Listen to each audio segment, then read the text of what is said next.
Thanks for joining us. Great to see so many of you with us today. My name is Richard Leftley, and I'm the Executive Vice President for the microinsurance company. That still feels like a strange thing to say after nearly 20 years as the CEO for microinsurance, so I'm still getting used to it. And we're here today, we're going to be talking about how technology can be used to drive inclusive insurance. We've got a great panel for you today. We're going to be very non-tech. We're going to go back to the old days of just talking to one another. So I'm going to ask the panel to introduce themselves. Just before they do, most of you, or many of you, I think, will have met. Looking down the list, yeah. Before we get to the panel, there are a few housekeeping items. So this session is going to last for 90 minutes, including questions and answers. We are going to try and take your questions as we go along, so please do type them into the question and answer function, and as best we can, we'll answer them as we go through this session. We ask you to keep your microphones have been muted, and so the best way to submit your questions is through the question and answer session. This session is being recorded, just so you're available, so you're aware, so that it can be made available online afterwards. And if you do have any technical issues, please use the chat function, and the Microinsurance Network executive team will try and help you out with any technical issues that you have. So use the chat function for technical issues, use the Q&A for questions. I won't be monitoring the chat function during the session. Okay, so to our panel. I think most of you are looking down the list. I recognize many names that are with us today. I think many of you we've met and know me, so I'm not going to spend much time introducing myself. I think you know me from the work that I've been doing. But and many of you also know, of course, the list of speakers that we have. You know, Brandon, who's the CEO of Stonestep. Rohan, many of you actually may or may not know, but Rohan I know very well, and he's the CEO for Toffee Insurance in India. And then Jeremy, another familiar face, who is the CEO and founder for Inclusivity Solutions. So perhaps we could go down that list, and you could just briefly introduce yourselves in case people don't know your backgrounds. Maybe Brandon, you could go first. Sure, hey. So I'm Brandon, founded Stonestep after starting microinsurance for AIG and Zurich Insurance at a group level. Stonestep aims to change insurance for good. That's with technology which connects the customer, distributor, insurer, and ultimately service providers like doctors and nurses and important things that the reason that people buy insurance. Our experience makes these connections profitable. And so a typical example of what we do is like with a mobile wallet, where our microsite will insert directly into the mobile wallet seamlessly in the customer journey and sort of handle all of that complexity that is typical to insurance, and turn it into a product that the mobile wallet can actually offer and that the customer actually wants to buy. I'm based in Switzerland. We've done work all around the world, developed and developing markets. And we're presently really focused on emerging Asia because that's where the most people are. So that's me. Okay, makes some sense. Rohan, would you like to just introduce yourself and the work that Toffee's doing in India and actually more broadly than India? Sure. Thanks, Richard, and good to be on this panel. So I'm Rohan. I'm CEO and co-founder of Toffee Insurance. We're an insurtech startup based out of India. We started Toffee about 3 years ago, primarily with a view that, as most sort of Eastern Asian sort of countries have low penetration, India is sort of probably one of the lowest penetrated markets from an insurance point of view. And we felt that the solutions being taken to market had been heavily focused on distribution challenges versus product challenges. And we felt that there was a better need to sort of create products which would help consumers understand insurance more easily. And as the technology is changing rapidly, could we sort of piggyback on those technology adoption to introduce new products that can be made more accessible, affordable, and relevant to their daily needs. And so that's what we do. We operate as an intermediary And we partner with manufacturers or the insurers themselves to co-create, bundle, debundle sort of complex products into simpler propositions. So think products like bicycle insurance, think products like dengue, malaria insurance, products which allow sort of narrow single event use cases, which means either you get a claim or you don't get a claim. And, that was sort of the first barrier that we wanted to solve for. That's what we do.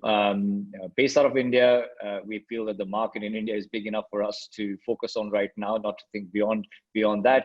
But we do take a lot of learnings, and we've been sort of working with Richard and a bunch of other people across who've done work in Africa, South America, and other sort of Southeast Asian continents where the demographic is similar. The product propositions and so the opportunities are very similar.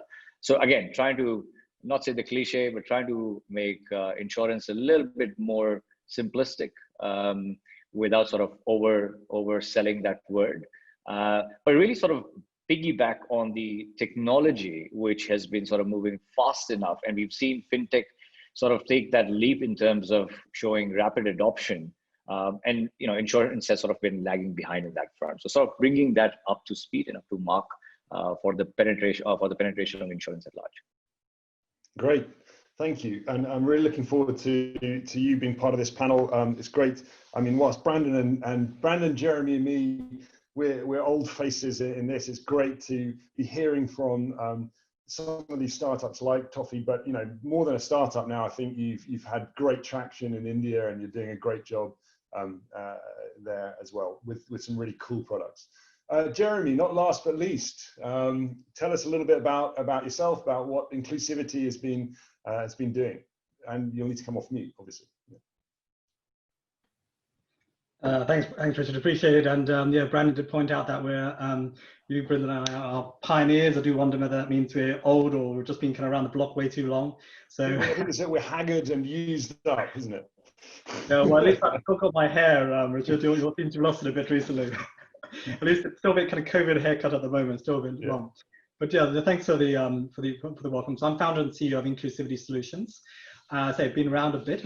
I guess been in the financial inclusion space for about 20 years now. The time is pretty scary. And I've covered from areas from being kind of DFID to kind of think tanks with Hollard, and then at a startup. And again, part of the reason for doing it is we certainly at the think tank Finmart Trust, we are looking at across the broader kind of financial services or financial inclusion spectrum. You saw insurance was the furthest from the tipping point. There've been significant traction around credit kind of since the 70s. Kind of savings since kind of the 90s, payments kind of from the 2000s kind of onwards. But insurance, for their experiments, at the time, there was limited number of, scaled kind of opportunities. And I think the story has started to change, but it's still a tough kind of area. So to paraphrase Ben Horowitz, who's written a fantastic book around startups called The Hard Thing About Hard Things, I think well worth reading for any kind of startup CEO, absolutely. But I think insurance, or inclusive insurance, is the hard thing about financial inclusion, in that it's probably the hardest of the hard in terms of the financial inclusion space, if you're going to get it right at that kind of low mass market. And so we've got a lot of experience, but I think there's still a way to go till we solve the underlying kind of issues. And that's part of the reason why I set up Inclusivity Solutions, was to saying, let's understand the needs of customers, understand the challenges that big insurers have getting into that space, and how distribution partners kind of enter that market. And we try and solve that from basically through designing, building, and operating digital insurance business. Again, a bit similar to our kind of colleagues, we typically work with distribution partners and insurers. I would personally love to go kind of more direct, because I think it gives you more ability to test and learn at speed, which I think is what you need. But unfortunately, because of lack of trust in insurance, we still focus primarily around distribution partners who have a hero brand that you can leverage their brand, trust, and capabilities kind of in the market, and supporting a range of products from Simple Life, Simple Health, to these SMME products, which ICII from Hollard announced we launched yesterday in Zambia. And you'll be seeing more about those kind of products later. Thanks, Richard. Very good, excellent. So I think we've got a panel here who have a real depth of experience of selling insurance to low and middle income consumers around the world, and really about using technology as a way of doing that. So what we decided to do was that rather than kind of each give a presentation, we would just kind of engage in a kind of chat between us, and get into some of how technology is being used across the customer journey. So if you have questions as we go along, please do ask them, because if you ask them at the end, then we're just going to keep talking and use up all the time. So, you know, so please do ask your questions as we go along. So I'm going to kind of, you know, unpack the customer journey, and I'm going to engage with each of you guys as we go along. So the first area that I want to look at is how technology can be used even before the products get to market, right? So how can we use technology, you know, in helping to create fantastic products? So Rohan, I know this is an area that you have done some work in, and it'd be great to hear a little bit about what you've been doing there. Yeah, I mean, it's definitely interesting, Richard. I mean, if you see sort of the transition over the last couple of decades, and I think that one of the biggest sort of interconnectivity has come out to be one of the biggest sort of plays. You know, more people are connected via, you know, sort of just basic phones, but sort of being able to have a transition across a bunch of different financial products, online activity, e-commerce, shopping, so on and so forth. And what that's created is a lot more understanding of consumer behavior, purchase behavior, in terms of what do they do, when do they do it, what are the sort of needs, you know, and that has given a sense of really understanding what kind of products would actually work for a subset of that demographic that we're talking about. So to give you an example, you know, we're now able to identify where, you know, big hotspots, and we always sort of knew where big hotspots for, let's say, things like malaria or dengue were. So vector-borne diseases were sort of very, you know, sort of distributed across areas and high risk and low risk areas. But now we also know in those areas there is a population which is very active in using remittance networks for sending money back to their households. So now we know there is an easy way for us to not only connect to the center of the place where sort of the neighborhoods are, where there is a high incidence of, let's say, vector-borne diseases, but also what is sort of their paying capacity, what is their behavior, how well versed are we with financial products. So you're suddenly able to not only see an opportunity and say, hey, wouldn't it be great to create a product which covers people for malaria or dengue, but also have a clear view in terms of distribution of that product through what we call as a micro influencer of sorts at that point of sale. So can you leverage point of sale ecosystems which have already created certain amount of trust with neighborhoods, use that data, obviously with consent, to carve out the right pricing and underwriting models. So, you know, if we step back to 10, 20, 30, 40 years, what we realize is a lot of the actuarial science, there is a lot of data, but a lot of the actuarial science was removed from the pricing at the market level. So sales defined pricing of products more than the actuarial models, because it had to be aggressive. So you would have 5 insurers go out with the same pricing, one would undercut the other just to get a better share of the market. You know, and when you take that back to the actuarial model and say, we're making tons of losses on this product, because it doesn't matter, because the actuarial output is not matching. And so what we now have with sort of technology and sort of with this interconnectivity is a lot better view into price levers, a lot better view into distribution models. Because I think one thing, as we operate in sachet products, we do a lot of sort of these small, under $10 a year sort of products. What we realize is for your business to be profitable or sustainable, these have to be products that can scale. And for products to be able to scale, you need to have the right mix of the product package in itself, the pricing, and the distribution. You can do all the fancy legwork and build a product which is great, but if it's only 10 people buying a $10 product, nobody's going to benefit out of it, right? And I think technology has allowed us to sort of take those levers and really sort of put them to test before you put a product out. So then you can actually put a fairly decent business case up in front of a manufacturer, or as a manufacturer yourself, argue that there is a big enough market for these products. And that's how sort of we look at technology, which has helped us underwrite some of the interesting products. Cycle insurance, Richard, has been an approved product in India for the last 20, 25 years. We didn't create it from scratch. We just took the proposition to the right sort of distribution partners, the right packaging, and the right point of sale network, piggybacking on technology as it operates today. So I think the question is, a lot of those constructs already exist. How do you use technology to make them sustainable and scalable over a period of time? So I'm going to stop there before I ramble on. No, very, very interesting, very interesting. And actually hit on a bit of a bugbear of mine. I mean, sometimes I think that, you know, certainly in my experience, people have imagined that if they get technology involved, or, you know, if they engage with a mobile network, for example, that's going to magically solve this kind of distribution kind of issue, right? That if, you know, that insurance, a product which kind of no one really wants, you know, wakes up wanting to buy, suddenly is going to become the sexiest product in the world just because they put it on a mobile phone. And actually, I don't think we're seeing that. So where, I mean, Brandon, Jeremy, where's technology being used in terms of point of sale? So now we've designed a product, and maybe we, you know, as we talk, we can talk about kind of how those products are in fact designed, and the role that technology has in terms of influencing the customer journey. But particularly at the point of sale, this is probably one of the most visible places where technology can be used. So what kind of technologies are you guys using at the point of sale to try and encourage people to sign up for insurance? So I guess first I'd say that technology or insurance is a little bit like ketchup, the condiment. It's delicious with your French fries or hamburger. I am an American, but it's not so great on its own. And so typically this is about fitting into the customer journey so that you're making the offer, the promotion at the right time, potentially bundled in the right way. So technologies that we're using would be inserting our microsite into a mobile wallet, so that when the customer makes a particular transaction, buys a certain thing, or makes a certain number of payments, a la freemium, they can receive an insurance benefit, or they receive a notification for that insurance offer. Of course, we also use outbound SMS, USSD, recharge notices, all of the typical things that you would find in different digital channels.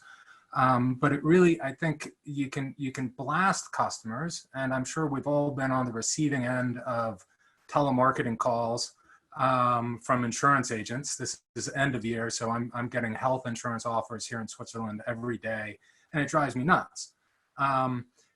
That's not really what customers want. They want to be offered the right thing at the right time, and so that's where we're building our tech, the offer tech, into the customer journey of something else, so that we're not just bugging customers because we want to sell something.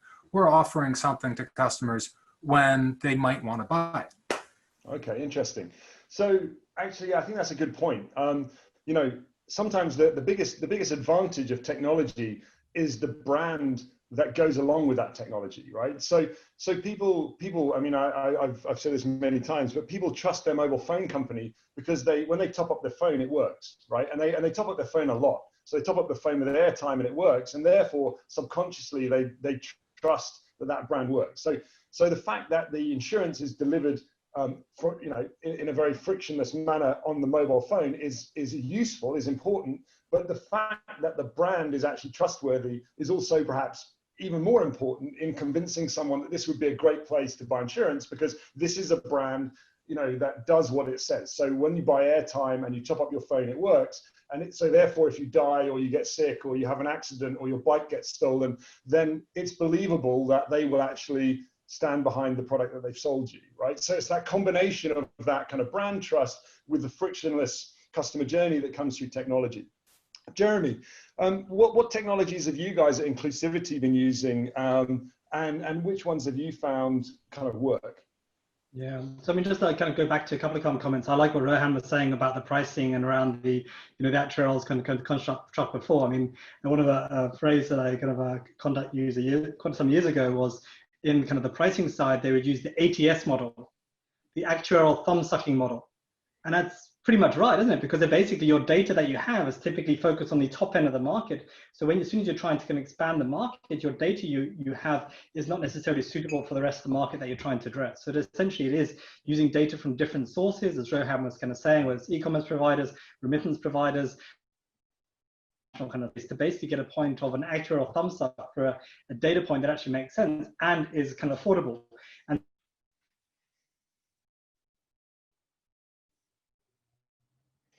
technology is against you, Jeremy. You also have uncertainty loadings, which basically make the kind of the premium unaffordable. So yes, I think that point to raise earlier around the pricing and the data is incredibly important. You know, the second aspect around trust, just want to reinforce what you said. I think we've been involved both at Hollard, at consulting, and also Inclusivity Solutions in on-the-ground research to see how clients would like to buy products.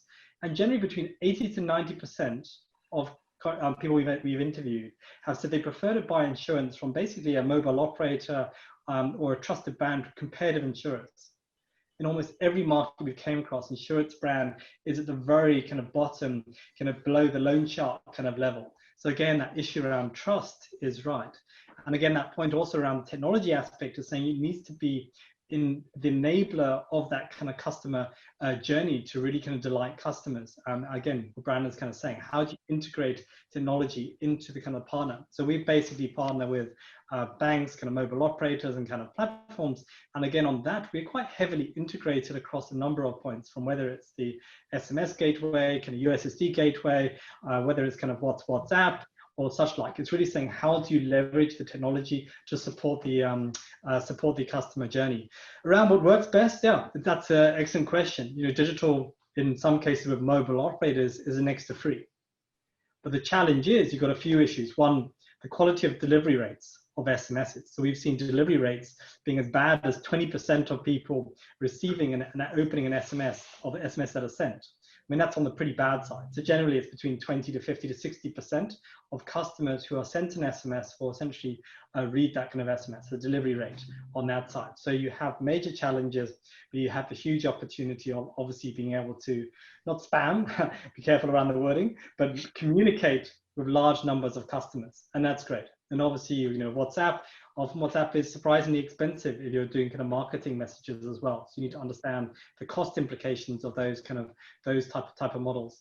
So broadly where we see it, we see digitally as an enabler, and it basically provides your ability to reach large numbers of people effectively, but it's only an enabler. And we do a lot of experiments around how to improve the delivery rates of SMS in terms of segmentation models, using behavior economics to inform the messaging so you get a better response from customers. And you can see significant changes in response of customers based on the language that you use, the time of day you kind of send it out, and who you access it. Secondly, we do a lot of experiments around USSD.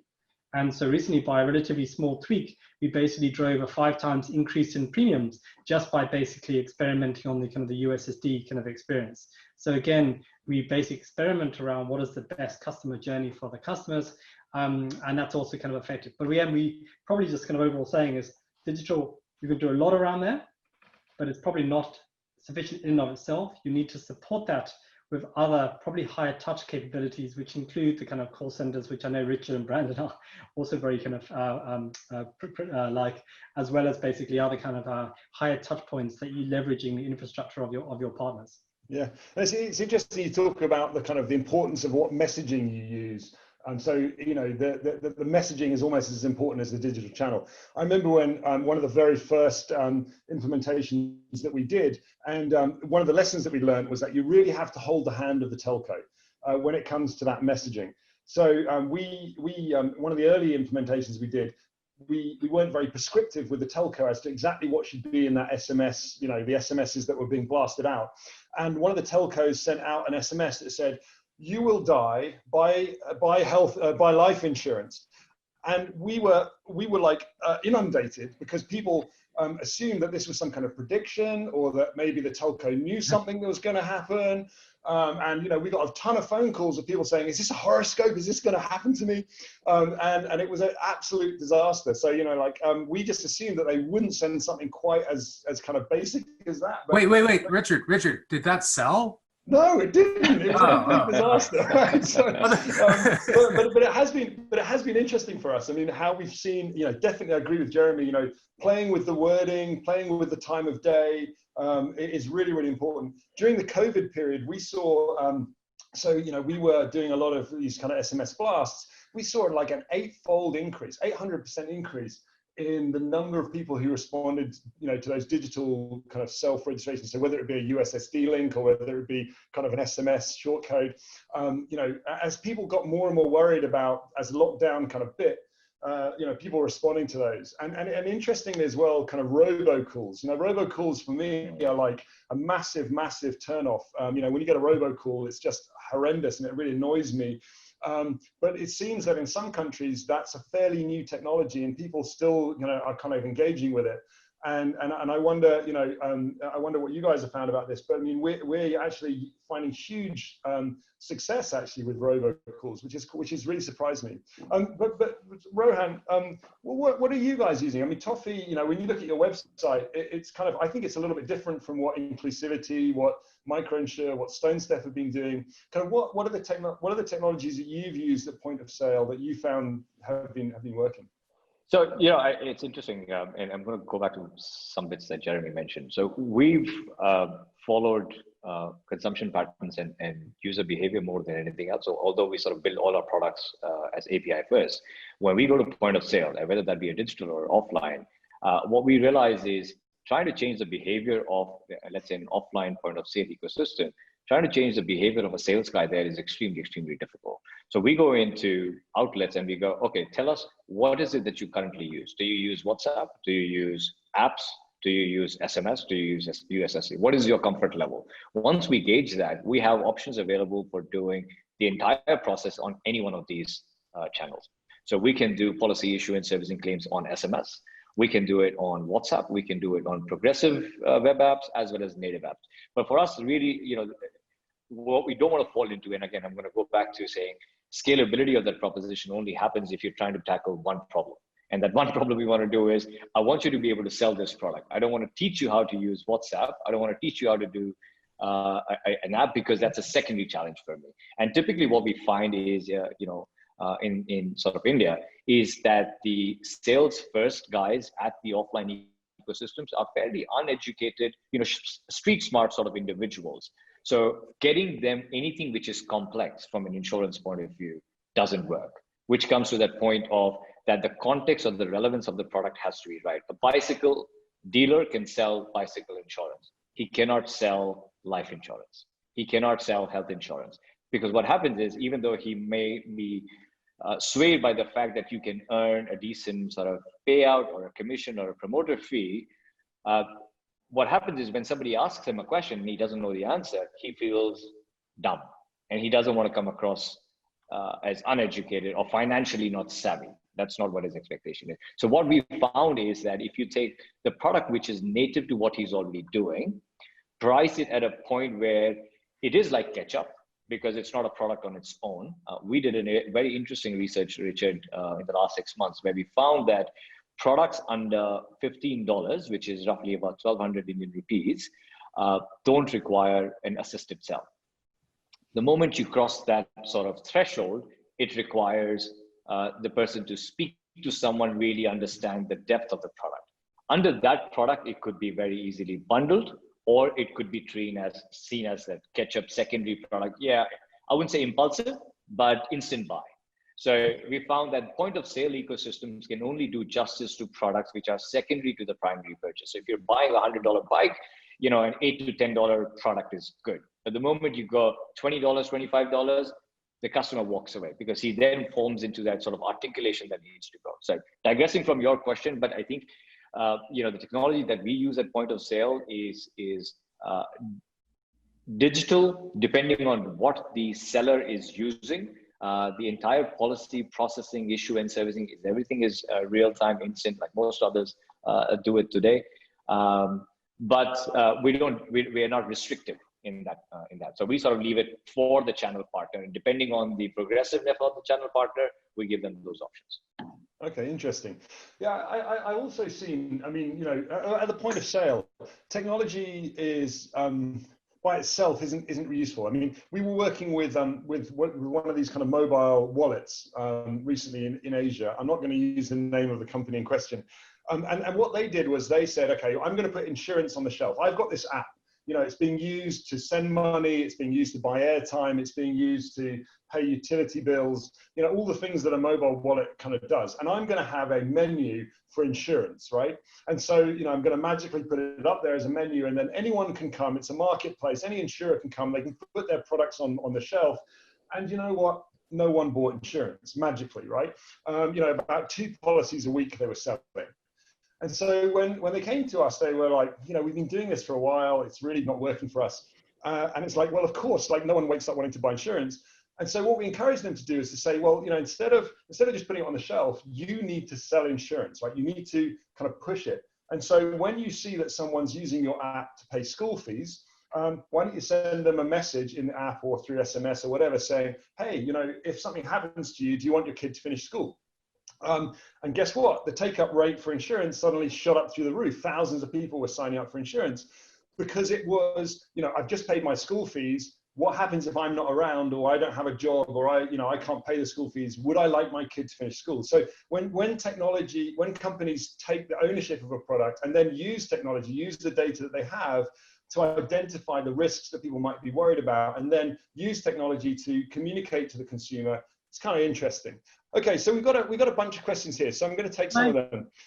Jafar from, I think, Cornerstone. How can you sell insurance policy via SMS whilst then factoring in the support documents? So, I mean, I don't know. What we do is we would attach to the SMS a hyperlink to a website, and then you go to the website and you can see all the policy terms and conditions. Do you guys do the same, or do you do anything different than that?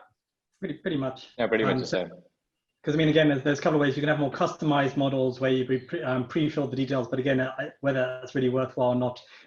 So we basically simply do the same thing, either kind of hyperlink or an email with a pre-filled kind of document. So it's pretty simple to send out. So yeah, pretty much the same. Okay. Interesting. Now Dirk asked a question, and he did it rather naughtily on the question and answer, on the chat thing rather than on the question and answer. And he was asking, you know, are any of the panelists using technology beyond mobile network operators? So are you using this technology to partner with other organizations that aren't just mobile network operators? And seeing as Dirk's the organizer, I figured I'd better answer this one. Right? So Brandon, you were nodding. Yeah, sure, definitely. So mobile operators in any given market, you've only got 2 or 3 of them, and so if you're only going after mobile operators, then you're kind of elephant hunting, and good luck finding one. And so mobile wallets, mobile lenders, integrating, putting the app into, we actually got quite far trying to put this into a chain of shoe stores because it's high touch. You know, you're talking moms bringing in their kids to buy shoes at least once a year. Perfect. Making the attachment, making sure that it's catch up to the shoe, that's a little bit harder, right? so because we're not looking to insure the shoes, that's why it didn't ultimately go down. But the technology is super flexible. Everybody has a mobile phone, everybody has a smartphone. You're not going to ask them to download an app, but sure, yeah, we MFIs, remittance organizations, you name it. All these new platforms are coming off.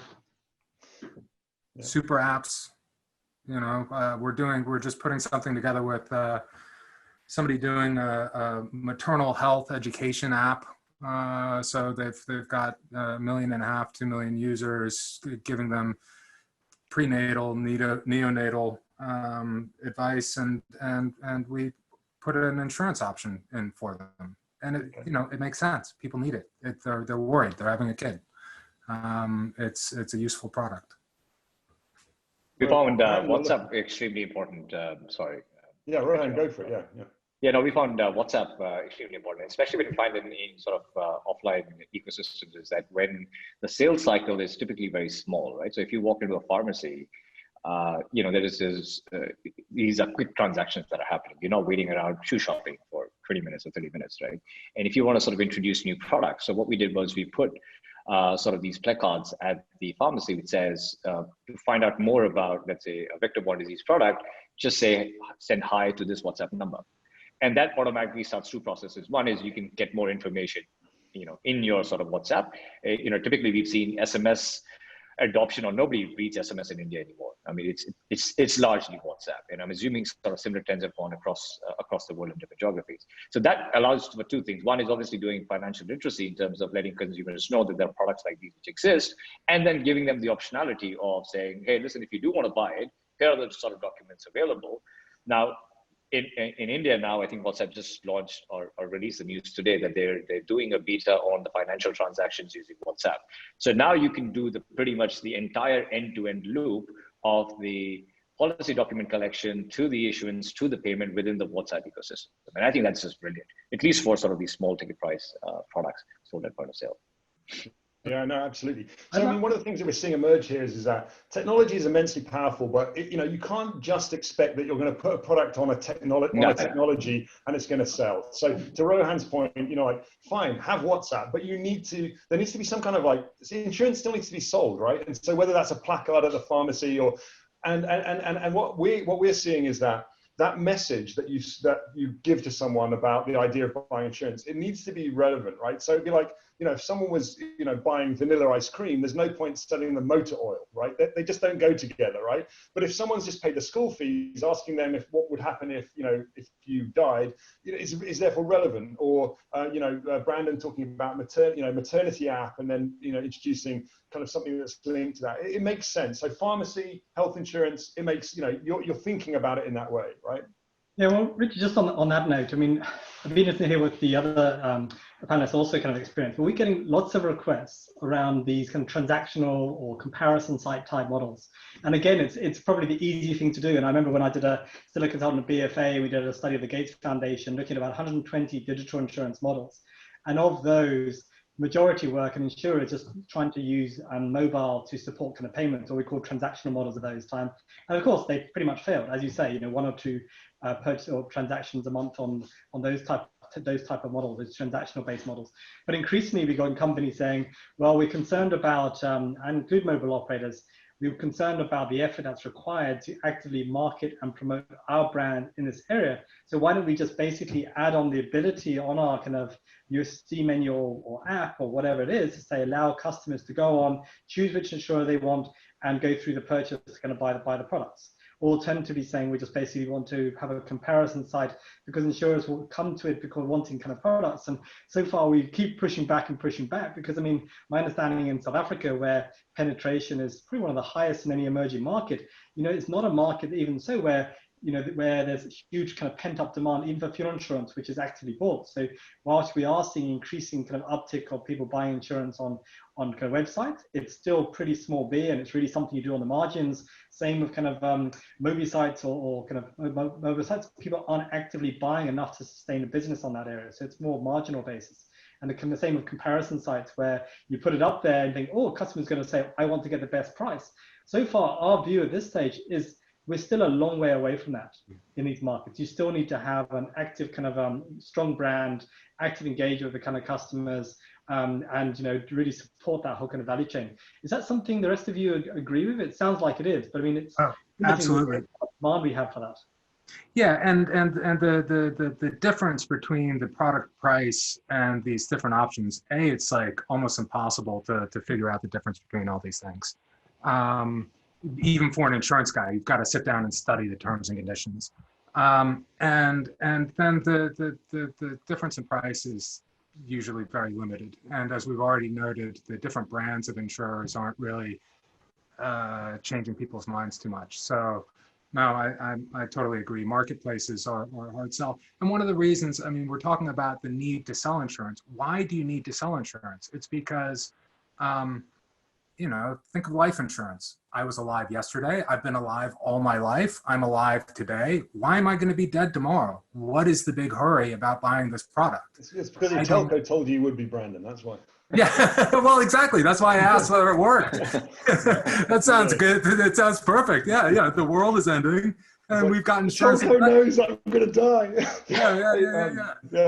Okay, good. I want to just get to one of these questions. So George Brady asked a number of questions. One of them was kind of, can technology be used to address financial literacy? I mean, I've certainly seen, we've done kind of like WhatsApp videos or videos that are then being distributed to small groups of agents. So where we've been using agents, you know, in the field, whether they be our agents or someone else's agents, constantly sending out kind of just, you know, 30-second clips on how to explain insurance, how to answer this question, you know, and doing that over WhatsApp. Is that something you guys are doing to try and increase the literacy of the agents and also then potentially the literacy of the consumers themselves, or what other technology can you use as it relates to the point of sale? So yeah, I mean, we're doing a whole bunch of that. Sorry, Jeremy, go ahead, I got there first. No, we're doing a whole bunch of that, right? So we create sort of these trainer videos for sellers at point of sale, and we also create sort of these small 30-second to a minute sort of videos for consumers to understand. You know, I think Brandon made a very interesting point in sort of the last conversation, which was around the fact, I don't think most people know what should be the parameters to decide whether this is a good policy or a good product or not. I think most people end up going with some view of it's a known brand, which is trust, and it's an affordable price. And I think if you ask most people, they will not have a third answer.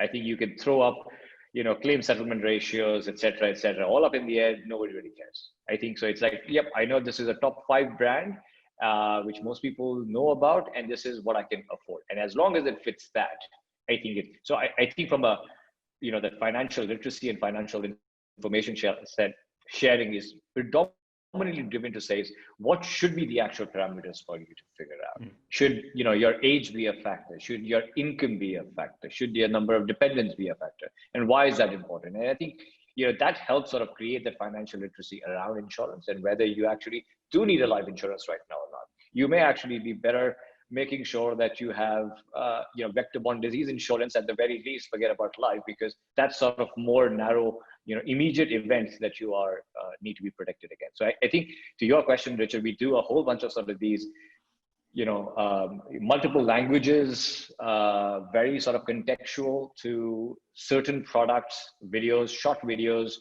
and we know video has been doing phenomenally well. You know, if you've seen TikToks and you've seen, you know, stories, we know the consumption of those is through the roof, which is why I'm saying people actually don't want to read SMSs. They don't want to. If you look at a policy document today, I don't think it's changed from the 1960s. It's exactly the same, right? And you kind of go, people who are in the ecosystem don't understand what they say, and you have to really break it down. I bought insurance in the UK for my house the other day. This is the book that came through, right? Yeah. But the letters are tiny. I mean, anyway. But Richard, the UK is probably the best. You have a plain language law that what's written in there you can actually understand. Mate, I defy you. I don't know whether you've read all those books behind you, but like you look like a learned guy. I read that thing like the other day. It terrifies me. I haven't a clue what I'm covered for and what I'm not covered for. Anyway, so one of the markets that we work in, the policy language is from the 1920s. And it includes stuff from colonial era Britain. It's like pig sticking. You know, if you have an accident, dude, which is where you ride a horse around and you poke pigs with sticks. I mean, excellent, it's nuts. Excellent, good. Well, look, I mean, frighteningly enough, we're halfway through our session and we've only talked about technology at the point of sale. So, you know, we need to crack on here. Okay, good. So technology is a kind of facilitator of payment. So now we've used technology, we've convinced people that they might be interested in insurance. I don't know about you guys. Personally, I found one of the biggest mistakes or one of the biggest errors that we made at Microinsure and that I've seen others make is around removing friction from this area of payments, right? So kind of like, you know, it's one thing to sell insurance to someone. It's a whole nother thing to get them to pay for the insurance, right? And I think people sometimes kind of don't really understand this. So what technology are you guys using? What are you using that you know to help people get people to pay for insurance? You know, there's airtime, there's mobile wallets, there's bank accounts, there's loyalty, there's all these kind of models. You know, what are you guys using, and what have you found that's working? And perhaps most importantly, and more telling, what are you really struggling with? Happy to give a go in terms of category. I'll probably talk about more what's not working maybe, but we kind of see, I mean, obviously the focus is around frictionless payments. And again, it comes back to the behavior economics is you want to be able to make a sale once and then the payment has to be frictionless after that. Because if you haven't, then the client has to initiate a payment again. It's basically you're going through the sales process all over again. And so, I mean, generally what we can say internally is that push payments in insurance is dead. So, and we say push payments is when you're forced to be having to make another payment. And the reality is, if you look at kind of electricity or remittances, you know, there's an immediate repercussion if you don't pay. So, for example, if I don't pay the electricity, I know my wife will be making me cook in the dark. That's pretty clear. There's a pretty big repercussion if I don't follow through with that transaction. With insurance, you know, you basically, when you're actually penalized, it's when you need it most, and then it's devastating. So again, the importance of paying insurance is incredibly high, but the effort to go around and pay a kind of premium of 50 cents, $1, $2, whatever that is quite high. And unfortunately, what we found in a lot of our markets is that the payment system, certainly in Africa, around mobile money and such like, is predicated around push payments. And that comes in different kind of from different angles. One, it's kind of regulatory. In some markets, regulations are not enabling kind of recurring payments or auto payment type models. Secondly, it's business model. And if you look at kind of the birth of kind of mobile money back, 20 years ago or so, kind of from Fundamo, which was bought by Visa, even look at Mojaloop, which is basically this massive Gates-funded kind of open payment system. It's predicated on the idea of push payments, taking control of your life, which is worthy, but from a banking perspective, but it's a killer when it comes to kind of a high certainty model, such as, you know, insurance kind of savings or kind of a pension type activities where you need that. So you've seen both kind of regulatory kind of move against it. You've seen the actual kind of platforms themselves disabling it.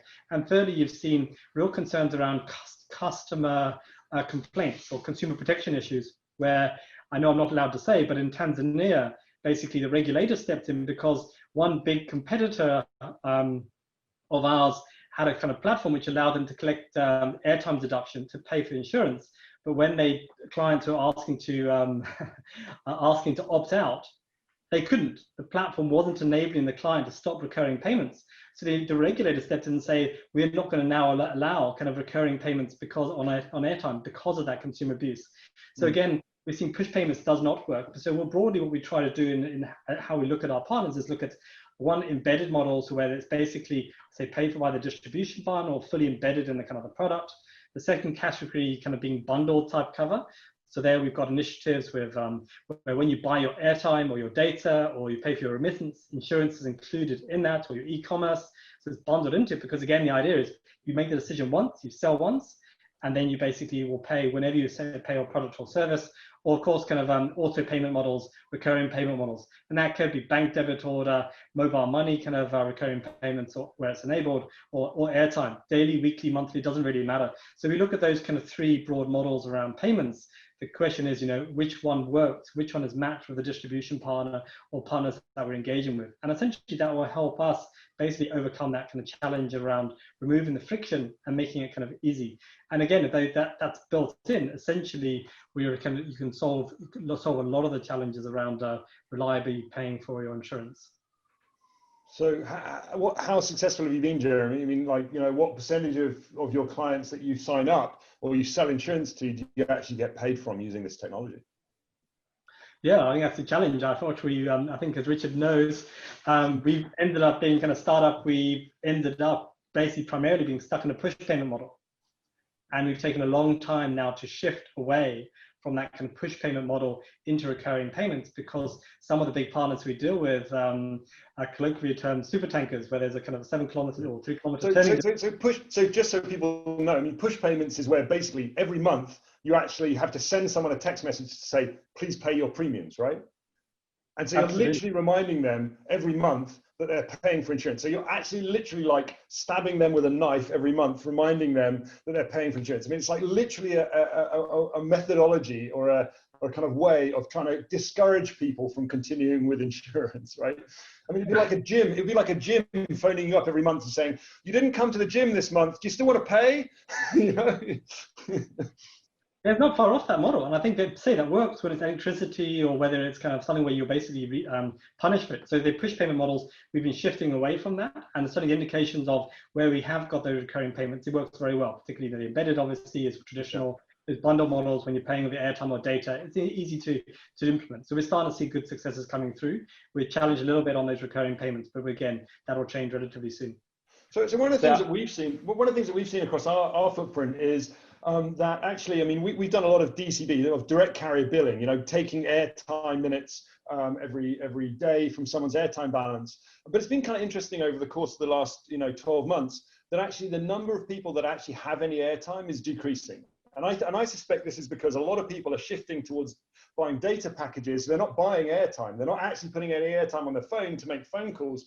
So when you go and try and collect minutes, that's where you go. You go to that section of that billing. And they don't have any airtime minutes. They have data, but they don't have any airtime. I don't know, what are you guys seeing? What's Brandon, where are you trying to bill people, and where are you succeeding and where are you failing? So airtime not only has the effect that you just mentioned, it also has a ton of taxes in it. So as a script currency, it is expensive because the telco regulator will take 5, 10, 15, 20% right off the top. And so the money that the customer thinks that they're spending on insurance, they're actually spending on telco taxes, which makes things less appetizing. Mobile wallets are good. The things that Jeremy was talking, building it in with another product, very good. Those are really what's working. The problem of regulations making recurring payments difficult. Oftentimes we run into insurers making monthly policies. Weekly policies are unthinkable. Monthly policies are very, very expensive. Those types of problems make the small payments difficult, which shifts us to the stuff that Rohan's talking about, which is also, I should say, for George's question before, it's the best way to educate a customer is solve a specific problem for them with a specific insurance policy. We also have done malaria and dengue and these. It's great because the person knows exactly what they're buying, why they're buying it. It's affordable for a month or for a year typically, and it's a first experience of insurance. Where you can get into annual payments, unfortunately, due to all of the other problems that are out there, sometimes that's actually the best way to make your collection is just to do a one shot and get the person into the policy. In order to get the bigger policies, we need to be able to do installment payments, which we do, but with all of these sort of recurring payments problems and et cetera that everybody else has mentioned.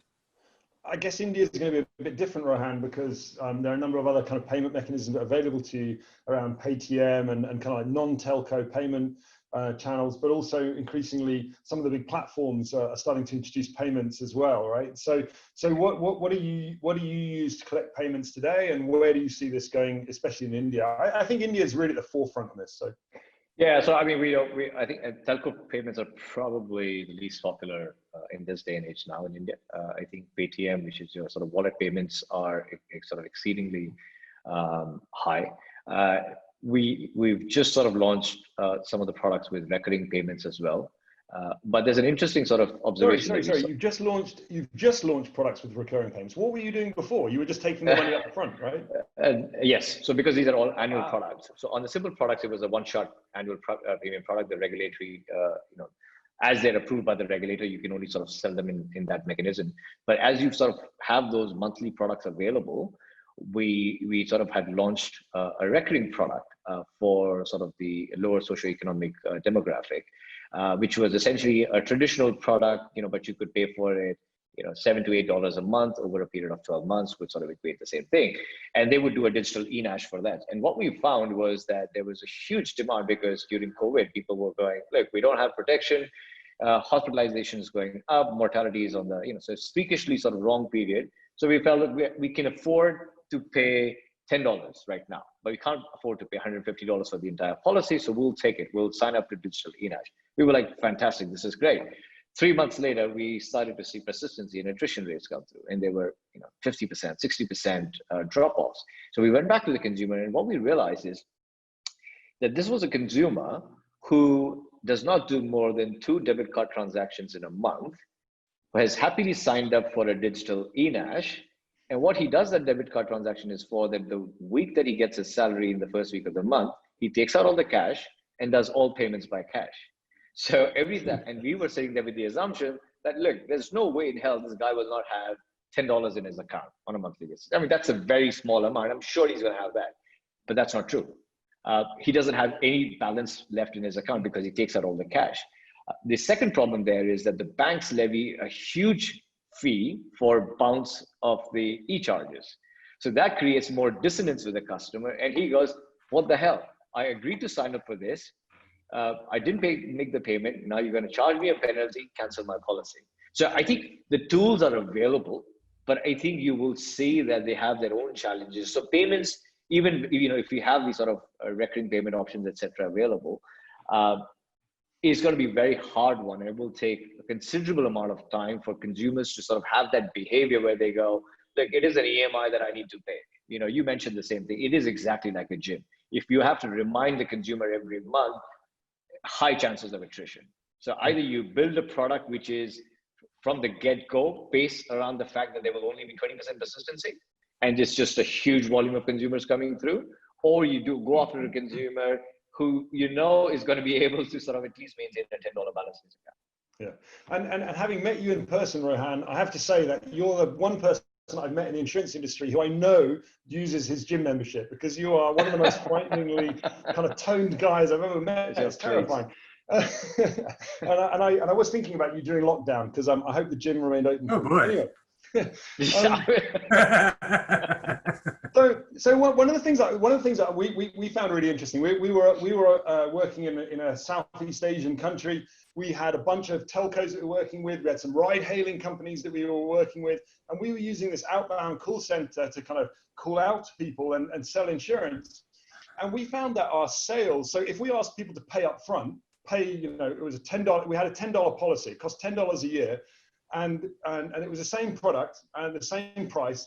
And if we asked people to pay up front from their mobile wallet versus paying daily from like a daily deduction, off their airtime balance, we sold 4 times more policies to those people who we collected from daily. So it's a lot easier to say, do you want to pay 1 rupee a day versus $10 up front, right? So we were seeing a kind of 4-fold increase if we offered to pay, collect the money from them. But then, of course, if you collect the money from someone up front, you've been paid, right? You've got the money. If you collect it from them every day, you've got this persistency issue, and you might only collect money from a third or a half of the people that actually sign up for insurance. So then you've got to factor that in.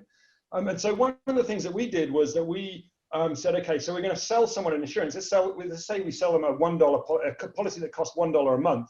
And so we're going to try and collect that money in January. And whatever we collect in January will determine what kind of insurance they have in February, right? And then whatever we collect in February will determine what they have in March.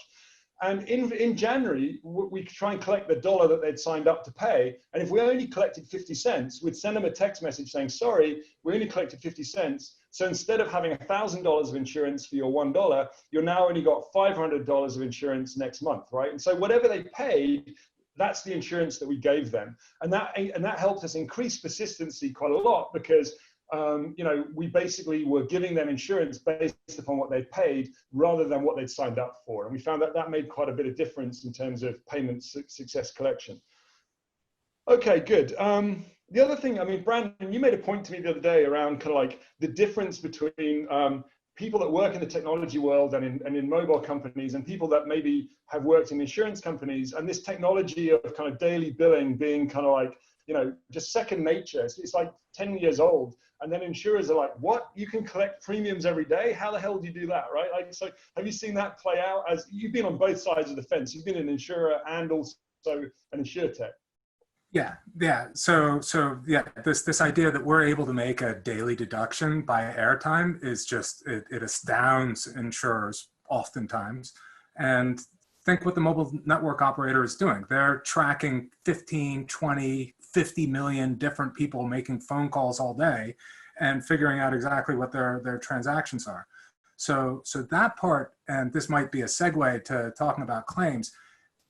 On the flip side, what insurance is really good at, and what it's really important for, is delivering critical services when the customer most needs them. And that is something that telcos don't quite do as much of.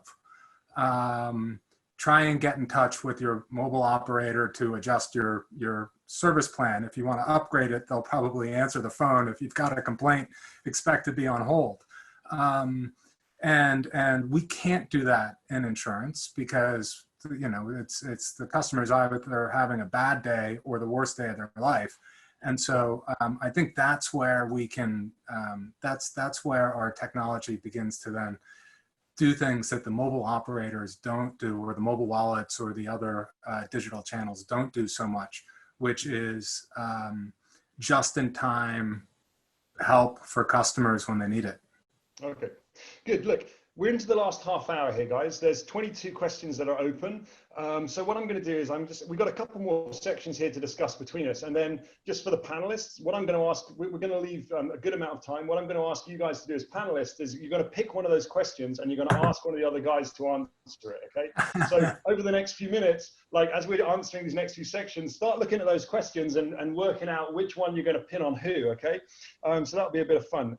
Okay, good. So we've got these last two things I want to talk about. One is kind of like around how we use technology to communicate with our clients, okay? So I think we've touched on this a little bit about how we educate agents and what have you. So let's not go back over that. But let's go straight to kind of dedicated apps, right?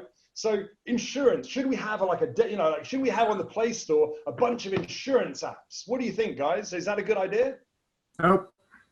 No. So Toffee, No. do you guys have an app? I mean, you know, you guys have a decent website, right? Yeah, well, we don't have an app. We have a seller app, which is used for point of sale sellers to use it if they don't want to use WhatsApp or progressive web apps. Yeah, I mean, look, I think, you know, we're finding that apps are becoming as redundant as possible, right? You know, especially in insurance.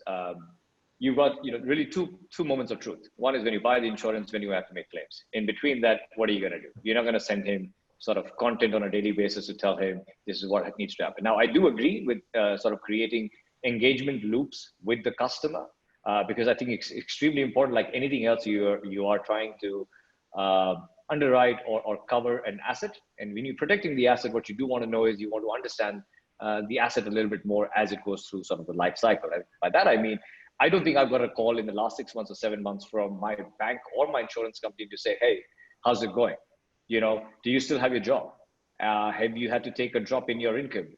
You know, so if they knew that, they could tell me, hey, by the way, you should adjust your premiums up or down to get sort of the right insurance cover. And I think that probably, now whether you do that through an app or any other engagement loop is extremely important. But I think to your question, app to me is almost sort of sitting idle. Engagement loop makes a lot of sense. I mean, that's brilliant. But like an app, I mean, if I download an insurance app, I mean, insurance is a product that you buy and you hope not to use, right? Whereas, I mean, the apps that I go to, BBC, you know, like Facebook, WhatsApp, I mean, these are things that I use every single day. If I don't use an app every day, I'm going to delete it, right? So, so an insurance app, almost by definition, you know, I mean, you forget the password, you forget how to, you know, because, I mean, you never use an insurance app, right? Yeah, I mean, I agree. Well, what about chatbots? What about, you know, how do we use chatbots to kind of engage with people? I mean, are you guys using any of that technology? So we are WhatsApp. You know, we inbuilt sort of automated chatbots within WhatsApp, which can, knowing that depending on the location of the person, we know which state, which language has the chat been originated in. So we can contextualize and personalize the chat to a very deep extent, which obviously helps. So again, I think standalone, we're saying we've reached to a point where you don't even need to have standalone chatbots which sit outside of WhatsApp, because if the consumer is using WhatsApp as its primary use of notification and WhatsApp allows you to sort of have those conversations, do that. Now, WhatsApp, what doesn't allow you to do is market and spam. So, which I think is a great gateway to sort of keep that noise out of that sort of that insurance industry today. You know, telecallers are going to exist, but I think people don't pick up the phones anymore. So if you look at the connected calls versus the total calls made rates, they have dropped significantly. So yes, we do use chatbots in various contexts, from policy issuance to discovery of products and claim sensing. I think different countries, you know, I definitely agree with you in India, Rohan, but I mean, different countries, you know, are at different points in their kind of, in their development. And in some countries, you know, robocalls are actually really, really popular. People think they're actually talking to a, you know, and chatbots as well. I mean, I remember someone telling me that they had a chatbot, and someone and the largest volume of traffic was on Christmas Day, where people sent text messages to the chatbot wishing them a happy Christmas. And they didn't realize that it was a chatbot, right? They just thought it was genuinely their insurance agent. So, you know, that is kind of interesting. Brandon, Jeremy, you guys using chatbots at this point to either at point of sale or to answer questions or help people with claims? Yes, to help with claims, natural language chatbot, spoken or written. The work is in making the chatbot intelligent enough. So I mean, we have AI, but AI, it takes a long time to. Sorry, it takes a while to train it.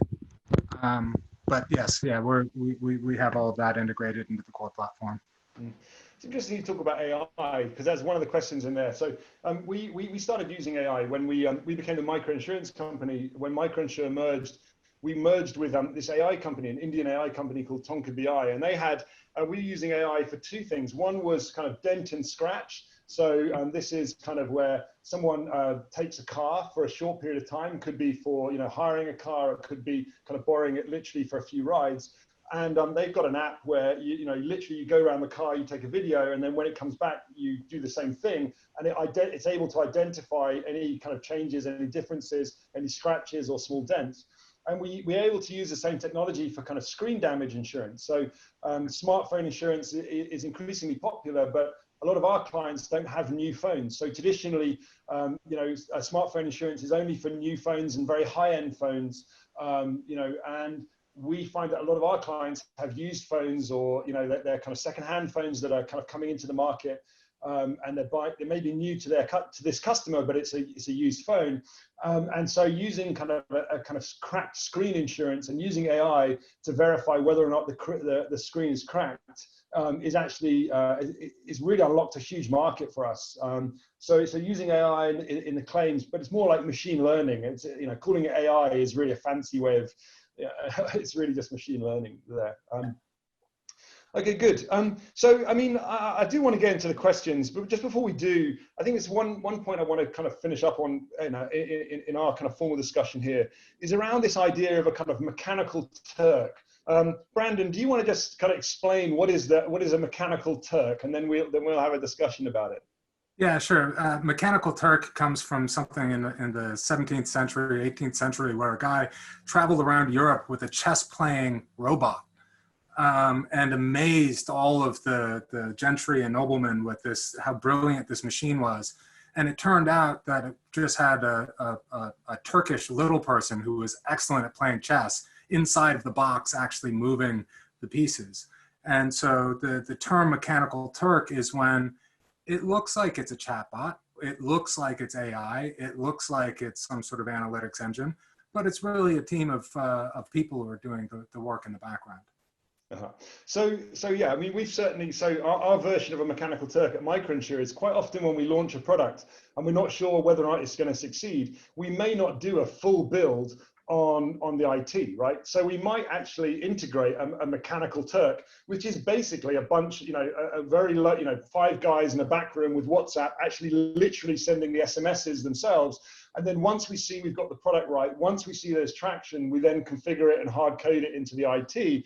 So there's this idea that sometimes people kind of like want a full service IT solution that costs quite a lot of money and takes quite a lot of time and effort. And you know, do you guys, Jeremy, do you, Rohan, do you ever kind of like get something and just launch it and perhaps use, you know, lower cost or humans in the place of technology in order to determine whether you've got it right before you go the full distance with technology? How do you approach these kind of cost benefit ideas with technology?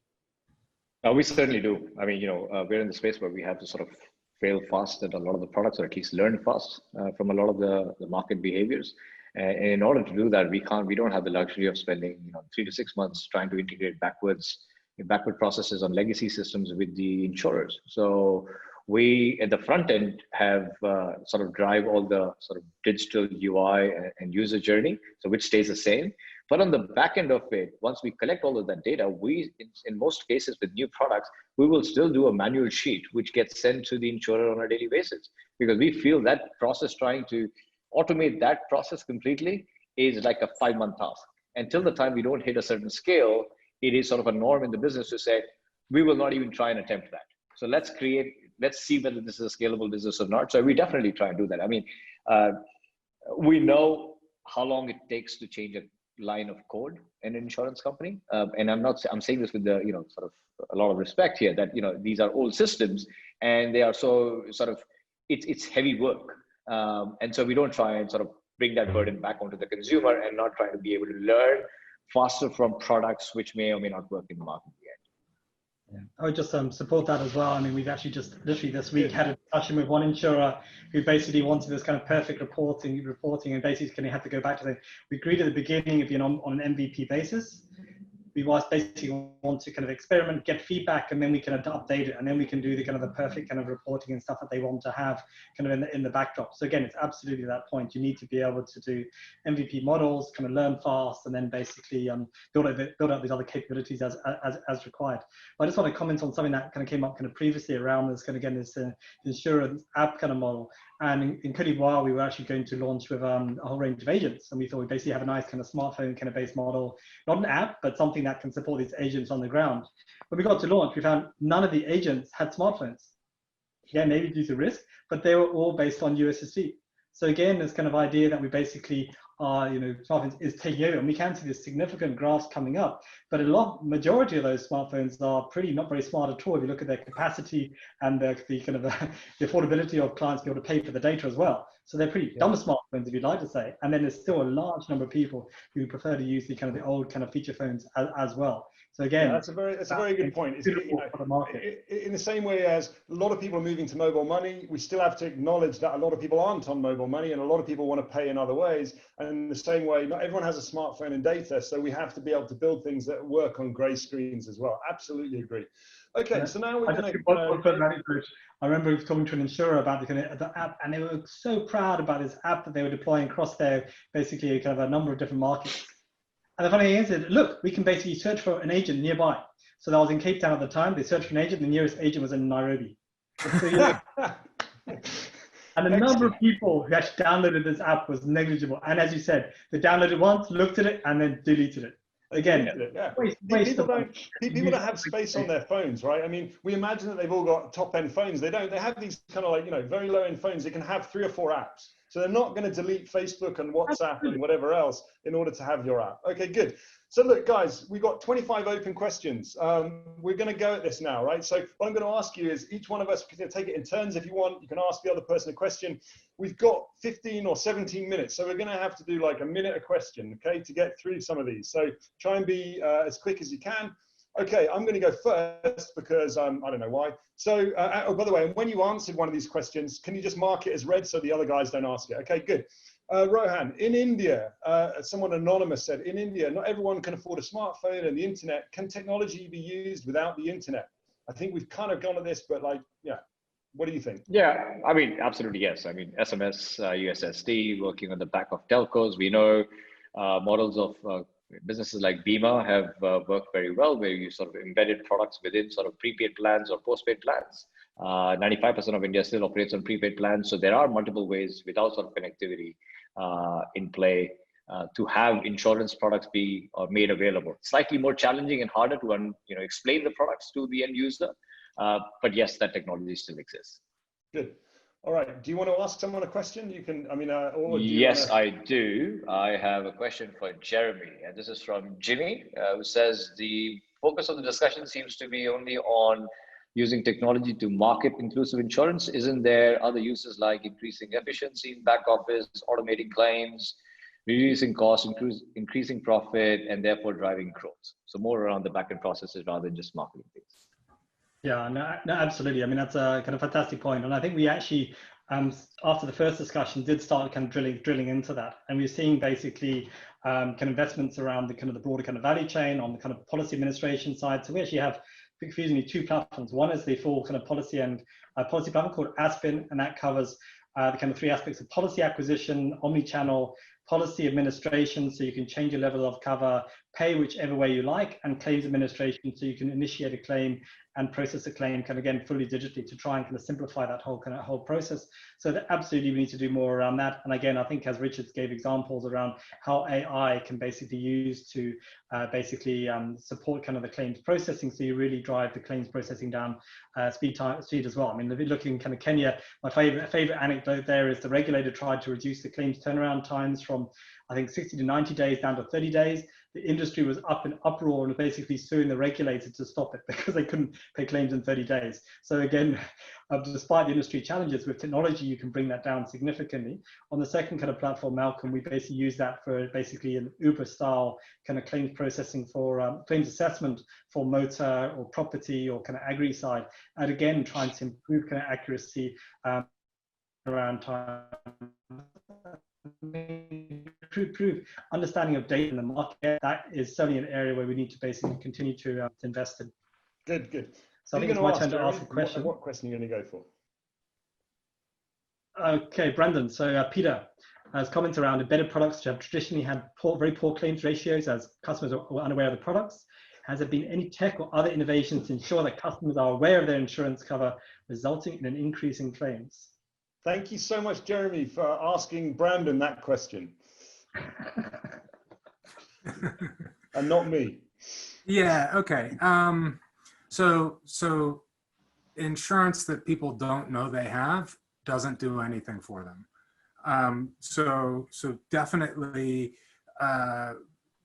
the event-based sales that we do, meaning that it's tied to something that they know, or Rohan, you know, a guy buys a $100 bike, he pays an extra $5 for the insurance. It helps get it into their mind and keep them informed. And we have, you know, for example, in the mobile wallets, the microsite will have the information to confirm that the customer is covered. All of that said, claims ratios are not a measure of customer use of the product, or maybe of the market use of the product. But me as an individual, if I buy a life insurance product, I hope I'm not going to die. And I know that I've bought this life insurance product for the sum insured for my family. And so my experience as an individual is not whether or not I've claimed. I mean, I don't want to claim. My experience is at that sale that I am covered for a risk. So yes, pushing up, you know, making sure that customers understand the product that they have is incredibly important. And then claims are going to be where claims are. You know, if a customer doesn't have a claim, they shouldn't make a claim. And the sort of claims ratio, I think that would be a whole nother session to talk about. Yeah. And so why don't I ask, we'll finish the round robin and ask Richard a question, and I'll actually combine two of them. Sandusway asks about Vodacom buying an insurance company. I mean, they've set up an insurance company in South Africa. And I think Lemmy asked about microinsurers moving into the actual holding the risk space. Richard, you've just recently combined into a reinsurer. What do you think about the benefits of an insurtech being also the insurer? Okay, good. So yeah, so we've been active in this market for 20 years. For 20 years, the model was, okay, at one end, you've got the guy who owns the customer, so the telco, the microfinance organization, the bank, and at the other end, you've got the balance sheet. And we as insurtechs, so organizations like Inclusivity, like Stonestep, like Toffee, like MicroInsure, you know, our job were to design the products, to design the customer journey, sell the insurance, collect the premium, answer the questions, educate the consumer, and help get the claim paid. But my experience was that it was really, really hard, even though we were the ones creating the market, even though we were the ones doing, in my opinion, a lot of the hard work. It was really hard to get paid properly for the value that we are creating, right? So, you know, you kind of constantly falling back into this model of the insurance company saying, oh, well, you're a broker, you're an intermediary, so you get 10%, that's what you get. But we're not really a broker, are we? We're not playing golf and selling insurance. We're actually an operations department, which is actually designing insurance, selling insurance, collecting premium, doing all the hard work. And so what became clear to me was that actually, if we wanted this to work, we needed to become the insurance company. We needed to become the balance sheet. And the best way in my mind, to do that was to become a reinsurance company so that we could actually then deploy that balance sheet, not just in one country, but in multiple countries. So we could go to hundreds of countries at any one point in time. So we just launched in Qatar, so we formed the microinsurance company in July. 90 days or 100 days later, we launched in Qatar, which is a country that we don't have any boots on the ground. And it's this reinsurance model of a telco came to us and said, we want insurance so that, when we want to put insurance into our offering. And so we were able to find a local insurance company in country who was willing to issue the policy and then front it, basically pass the risk on to us. We provided the IT that would kind of underpin that. And then we underwrite the product. So our revenue model is one of getting reinsurance premiums. And it's kind of interesting because on the back of that, we've then been approached by organizations who would traditionally be our kind of competitors, right? So organizations that are like other insurtechs who are out there distributing insurance. And suddenly when you become an underwriter, you go from being this kind of competitor to actually being a partner, right? So an organization where, you can actually underwrite the risk. And so it's been really interesting. Suddenly, we've only been doing this for the last 100 days, but I've just been inundated with requests where people are kind of coming to us saying, look, we just can't find insurance companies who want to underwrite these products, either because the product is slightly unusual or because the customer journey is slightly unusual in terms of how digital it is. And we can't find insurers who are willing to underwrite those products. And so there seems to be space in the market for an underwriter, in this case, a reinsurance company, who's willing to look at underwriting these very simple products with these very digital customer journeys and underpinning that with an IT platform. And so that's the role that we've decided to take in the market. We've been going 100 days and I've launched more new business in the last 100 days with a higher GWP than in 20 years as microinsurer. Yeah, it's easier to be the manufacturer when you're actually the manufacturer. It is so much easier being an underwriter than a broker. Yeah. Yeah. So, I mean, that's definitely been my experience. Okay, so I get to go next. So who am I going to ask this to? So I'm going to ask Hector's question. So how do we use technology to add in other value add services like telemedicine, wearables, emergency sensors and the like? I don't know, man. Does one of you guys want to take that question? Or I guess I'm going to change it a little bit as well. Like, how important are those products in terms of actually convincing people to buy insurance in the first place? So how important is it to put a tangible thing like a wearable or some tangible service alongside an intangible like insurance? So I can take a go at it. So I think it has been successful to a large part. We know there is a couple of insurance companies based out in Africa called Lumkani, which have done fire protection devices, and they have embedded fire insurance into sort of that product. So they use beacons. They put this sort of little fire alarm into your household, and every time something happens, and they charge it on a monthly basis. So they not only are they embedding it in the IoT devices, and we've seen that play out very, very well. So it really sort of depends on the use case. I think wearables might be a bit of a stretch as we go sort of bottom of the pyramid or sort of the lower socioeconomic segments. But there are a lot of other sort of environmental sort of data that's being collected through centralized repositories of IoT devices at a state level.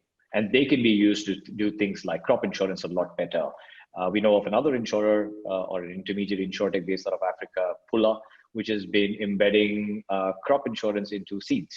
So when farmers go to buy some seeds, they sort of embed that insurance into it. And they build sort of data on the back of the parametric data on basically to specific areas to figure out, which regions and which sort of zones get heavy drought or heavy rainfalls, which have sort of a higher incidence. So I think those all have a play, but I think most people think of IoTs as the fancy gadgets, Apple iPhones, but I think there are wide sort of diversity of those.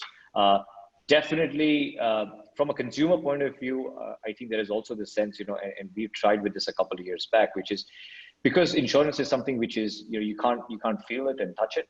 You almost sort of feel that you're not buying into something. You pay $100 and you don't get anything back, and you only get sort of this promise of when something goes wrong, we will be there to protect you. And that too is not sort of validated. So there is this multiple layers of trust that has to be built. So now when you bundle that with a physical item, there is a sense that, look, even if, I didn't get anything else out of it, at least I walked away with a physical asset. So I think it definitely allows for a little bit easier adoption of, that sort of risk element being played in front of the consumer. And we've seen it working very well in specific cases, not all. Great. Who are you going to ask? Oh, hold on. So I'm going to ask. Okay. Question for Brandon. What's the regulatory presence in this space? Helpful, real literacy, create friction and require prior approvals, engagement with customers or partnerships with MNO. So I think largely, regulatory sort of role in allowing for product differentiation, pricing, underwriting, marketing, distribution, so on and so forth. Yeah, so George is with IAIS, or used to be at least. So I love regulators, no doubt. There is no question that it's part of the playing field. It's just part of the reality for us. And it's not just the insurance regulation. Typically, a mobile operator, mobile wallet, any kind of financial institution has its own regulation. And so part of our work is actually getting each of the different actors to understand, meaning the distributor, the digital channel, the insurer, to understand how they can work within existing regulations. In terms of enabling, I think we have to understand that the number one problem with inclusive insurance right now is that not enough people are included. And so while there are lots of very important things to do once more people are included, consumer protection, making sure that the different